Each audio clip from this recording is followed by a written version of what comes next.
মঙ্গলবারের মার্কেট অর্থাৎ আজকের মার্কেট মোটেও খুব একটা ভালো যায়নি। তো আমি কালকে যখন ভিডিও বানিয়েছিলাম আমি সেখানে একটা কথা পরিষ্কার করে বলেছিলাম যে মার্কেট হয়তো আপ ট্রেন্ডে যাবে, কিন্তু বেশ কিছু সিচুয়েশন বলেছিলাম যেই সিচুয়েশনগুলো যদি তৈরি হয় তাহলে কিন্তু মার্কেট নিচের দিকে আসতে পারে। তার মধ্যে একটা সিচুয়েশন আমি বলেছিলাম যে আমেরিকা যদি ডিরেক্টলি যুদ্ধে অবতীর্ণ হয় বা আমেরিকা যদি কোনো এরকম ইন্ডিকেশন থাকে যে আমেরিকা ডিরেক্টলি যুদ্ধে আসছে, মানে ইসরায়েলের সাথে ইরানের যে যুদ্ধ চলছে, সেক্ষেত্রে কিন্তু মার্কেট নেগেটিভলি রিয়াক্ট করবে। তো এক্স্যাক্টলি সেই সিচুয়েশনটাই তৈরি হয়েছে, যার জন্য আজকে মার্কেট নেগেটিভলি রিয়াক্ট করছে। আজকে প্রি মার্কেট যখন ছিল, মানে 9টা 15 যখন মার্কেট খোলে, তখন পর্যন্ত 9টা থেকে 9টা 7 পর্যন্ত যে মার্কেট প্রি মার্কেট চলেছে সেখানে কিন্তু মার্কেট আপ ট্রেন্ডে ছিল। তো মার্কেট খোলার সাথে সাথে কিন্তু মার্কেট নিচের দিকে আসতে শুরু করে, এবং আমি এটা কালকে বলেছিলাম, কালকে যদি কেউ ভিডিওটা না দেখে দেখো তো দেখতে পারো, সেখানে আমি বলেছিলাম যে মার্কেট আমার মনে হচ্ছে যে আগামীকাল মানে আজকের মার্কেট ডাউন ট্রেন্ডে থাকতে পারে। তো যাই হোক, তো আজকের মার্কেট ডাউন ট্রেন্ডে থাকার পিছনের যে কারণগুলো আমি সেগুলো নিয়ে আজকে আলোচনা করতে এসেছি। এবং তো এগুলো আলোচনা করাটা বেশি ইম্পর্টেন্ট, কারণ হচ্ছে এটা আলোচনা করলে তবেই বোঝা যাবে যে আগামী দিনের মার্কেটের জন্য আমরা কি এক্সপেক্ট করতে পারি। ওকে, তো আজকে যে মার্কেট ডাউন ট্রেন্ডে গেছে তার মেন 3টে কারণ আছে, ঠিক আছে? 3টে মেন কারণ। একটা হচ্ছে যে যুদ্ধ, ইসরায়েল এবং ইরানের মধ্যে, 1 নম্বর। 2 নম্বর যে ইউএস নিজে একটা কারণ, ইউএস এর বেশ কিছু ইন্টারনাল কারণ আছে, এবং অবভিয়াসলি ডোনাল্ড ট্রাম্প। এবং 3 নম্বর হচ্ছে যে ইন্ডিয়ার পার্সপেক্টিভে আমি কিছু কারণ আলোচনা করবো। প্রথম যদি আমি ইসরায়েল ইরানের যুদ্ধর কথা বলি, তাহলে ইসরায়েল ইরানের যুদ্ধর ফলে অয়েল মার্কেট আবার, মানে গতকাল অয়েল দাম নেমেছিল, মানে তেলের দাম একটু নেমেছিল, যার জন্য ইন্ডিয়ান মার্কেট চাঙ্গা ছিল। আজকে আবার তেলের দাম বৃদ্ধি পেতে শুরু করে, এবং যার জন্য ইন্ডিয়ান মার্কেট একটা অ্যাডভার্স সিচুয়েশন তৈরি হয় এবং ইন্ডিয়ান মার্কেট ডাউনের দিকে যায়। সোজা সাপটা হিসেব আমি আগের দিনও বলেছিলাম যে যদি ইন্ডিয়ান তেলের দাম বাড়ে তাহলেই একমাত্র ইন্ডিয়ান মার্কেট কিন্তু যুদ্ধটার রেসপেক্টে রিয়াক্ট করবে। তো আজকে এটা হয়েছে, ঠিক আছে? তো তেলের দাম বৃদ্ধি 1 নম্বর কারণ। 2 নম্বর কারণ হচ্ছে ট্রাম্পের বেশ কিছু বক্তব্য। যেমন ট্রাম্প রিসেন্টলি টুইট করেছে যে তেহরান, মানে ইরানের যে রাজধানী তেহরান, সেটাকে খালি করে দাও। কারণ ট্রাম্প মানে ওর টুইটে পরিষ্কার বলে দিয়েছে যে আমেরিকা চায় না যে ইরান কোনোভাবে নিউক্লিয়ার ক্যাপাবল মানে দেশ হোক, তার জন্য যা করতে হয় আমরা করবো। এবং শেষকালেও যোগ করেছে কি তেহরানকে খালি করে দাও। তো তেহরানকে খালি করে দাও, এটার ইন্টারপ্রিটেশন এরকম হতে পারে যে ইসরায়েলের সঙ্গে ইসরায়েলের সঙ্গে যুক্ত হয়ে ইউএসও কোনো না কোনো অপারেশন লঞ্চ করবে, যার ফলে তেহরানকে খালি করতে বলছে। এবং এই ইন্টারপ্রিটেশনটাই কিন্তু মার্কেট ধরেছে। এবং তেহরানে কিন্তু কিছু কিছু ইভাকুয়েশন, কিছু কিছু খালি করা প্রসেস চালুও হয়েছে। এবং এই ঘটনার পর এই যে যদি ইউএস যদি ডিরেক্টলি নেমে যায় যুদ্ধের ফলে, তাহলে তেলের দাম আকাশ ছোঁয়া হয়ে যাবে। তো সেই জায়গায় দাঁড়িয়ে মার্কেট সেটাকে রিয়াক্ট করছে। তেলের দাম আকাশ ছোঁয়া হলে ইন্ডিয়ান মার্কেট ডেফিনেটলি পড়বে, গোটা ওয়ার্ল্ডে মার্কেট পড়বে। তার জন্য এটা হয়েওছে, ঠিক আছে?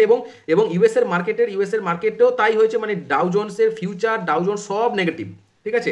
আচ্ছা, এরপরে যেটা আর একটা ব্যাপার, সেটা হচ্ছে যে ইউএস এর ইনভলভমেন্ট। আমি যেটা অলরেডি বললাম যে আমেরিকা আর ইসরায়েল যদি যুক্ত হয়ে যদি তেহরানের উপর বা ইরানের উপর আক্রমণ করে, তাহলে তার রেজাল্ট কিন্তু খুব খারাপ হবে। মিডল ইস্টের যে সিচুয়েশন এখন যতটা বা ভালো আছে সেটাও শেষ হয়ে যাবে, এবং গোটা ওয়ার্ল্ড একটা মানে যা তা অর্ডার তৈরি হবে, একটা স্টক মার্কেটে বিশাল বড় ক্র্যাশ আসতে পারে, ঠিক আছে, যদি হয়ে যায়। ওকে, তো 2 নম্বর কারণ আমি যেটা বলছি ইউএস বেসড কারণ সর্বপ্রথমে আসবে, যেটা আমি অলরেডি আলোচনা করলাম, ট্রাম্প আজে বাজে বক্তব্য, ঠিক আছে, না বুঝে শোনা বক্তব্য, 1 নম্বর। 2 নম্বর, ট্রাম্প যে কথাটা বলছে যে তেহরানকে খালি করো, আমরা অ্যাটাক করতে পারি, ঠিক আছে, তো এই যে বক্তব্যটাকে সাপোর্ট করছে ওনার অ্যাকশন। অলরেডি আমরা জানি যে G7 সামিট চলছে কানাডাতে, মানে সরি কানাডাতে। তো সেই G7 সামিট থেকে ইউএস প্রেসিডেন্ট চলে এসছে, ঠিক আছে? তো ইউএস প্রেসিডেন্টের ফিরে আসাটা এটাকে ইন্ডিকেশন দিচ্ছে, অনেক এক্সপার্টের মতে এটাকে ইন্ডিকেট করছে যে ইউএসএ চাইছে ডিরেক্টলি ইরানের সঙ্গে কোনো সমঝোতায় যাওয়া অথবা ইরানকে অ্যাটাক করা। মানে ডিরেক্টলি ইউএসএ একটা ইনভলভমেন্ট থাকলেও থাকতে পারে, এরকম একটা পসিবিলিটি তৈরি হচ্ছে, ঠিক আছে, যেটা কিন্তু মার্কেটের জন্য ভালোভাবে নিচ্ছে না, মার্কেট শকের জন্য তৈরি হচ্ছে, যার রেজাল্টে ইন্ডিয়ান মার্কেট আজকে পড়েছে। 2 নম্বর সেটা হচ্ছে ওই ট্রাম্পের সেই টুইট, সেটা হচ্ছে ফার্মাসিউটিক্যাল সেক্টর। ফার্মা সেক্টরে নতুন করে ট্যারিফ বসানোর কথা বলেছে ইউএসএ। আর ফার্মা সেক্টরে যদি ট্যারিফ বসায় তাহলে তাতে সব থেকে বড় যে ক্ষতিগ্রস্ত হবে ইন্ডিয়ান ফার্মা সেক্টর। তো ইন্ডিয়ান ফার্মা সেক্টর ক্ষতিগ্রস্ত হবে, এই আশঙ্কাতে আজকে সমস্ত ফার্মা স্টক অ্যাবর্ট বাদ দিয়ে সমস্ত ফার্মা স্টক ডাউন, এবং ইন্ডিয়ান ফার্মা ইন্ডেক্স 1.8 প্রায় 2% মতো ডাউন, ঠিক আছে? তো এটাও কিন্তু মার্কেটকে টেনে নামানোর একটা কারণ। 3 নম্বর কারণ হচ্ছে যে অবভিয়াসলি ইউএসএর ইন্টারনাল ডেটা বলছে যে ইউএসএ যে রিটেল সেল, ঠিক আছে, সেই রিটেল সেলটা কিন্তু 0.6% মতো ডাউন আমি যতদূর দেখলাম। মানে এক্সপেক্টেডদের যতটা এক্সপেক্ট করা হয়েছিল ডাউন যাবে, তার থেকেও বেশি পরিমাণে কিন্তু রিটেল প্রাইস মানে রিটেল সেল ডাউন হয়েছে। আর রিটেল সেল ডাউন হওয়া মানে হচ্ছে যে সাধারণ মানুষ কিনছে কম মানেই হলো যে কোনো ইকোনমির ক্ষেত্রে সাধারণ মানুষ কম কিনলে ইকোনমিটা আস্তে আস্তে কমের দিকে যায়, বাড়ে না, বৃদ্ধি পায় না, মানে স্লো ডাউনের দিকে যায়। আর অলরেডি তো ট্রাম্পের ট্যারিফের জন্য তো একটা রিসেশনের খাতরা আছেই, তো সেটাকে আরও বুস্ট আপ করছে এই সেলসের ডেটাটা, রিটেল সেলস ডেটাটা। ওকে, তো এই তিনটে ইউএস রিলেটেড এই তিনটে কারণের জন্য ডাউ জোন্স থেকে আরম্ভ করে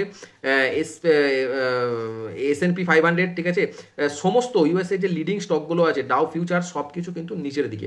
তো তার প্রভাব ইন্ডিয়ান মার্কেটে আমরা আজকে দেখেছি। তারপর হচ্ছে ইন্ডিয়ার বেস্ট কিছু রিজন আছে, সেটা হচ্ছে যে প্রথমত যে তেলের দাম যদি বেড়ে যায় তাহলে ইন্ডিয়ার ইম্পোর্ট বিল বেড়ে যাবে, মোদ্দা কথা, মানে ইন্ডিয়াকে বেশি টাকা খরচ করতে হবে তেল কিনতে গেলে, যেটা ইন্ডিয়ার ইন্টারনাল ইকোনমির পক্ষে খারাপ, যেটা ইন্ডিয়ান মার্কেটের ক্ষেত্রে নেগেটিভ। এক নাম্বার। 2 নম্বর হচ্ছে তেলের দাম যখন বাড়বে তখন রুপি ডলারের রেসপেক্টে উইক হবে, আর রুপি ডলারের রেসপেক্টে উইক হওয়া মানেও ইন্ডিয়ান মার্কেটের উপর যারা এফআইআই, যারা ফরেন ইনভেস্টর আছে, তারা কিন্তু ইন্ডিয়ান মার্কেট থেকে চলে যাবে। সেটা হচ্ছে, আমরা বেশ কিছুদিন ধরে দেখছি, সেটা কন্টিনিউয়াসলি হয়ে যাচ্ছে, ঠিক আছে।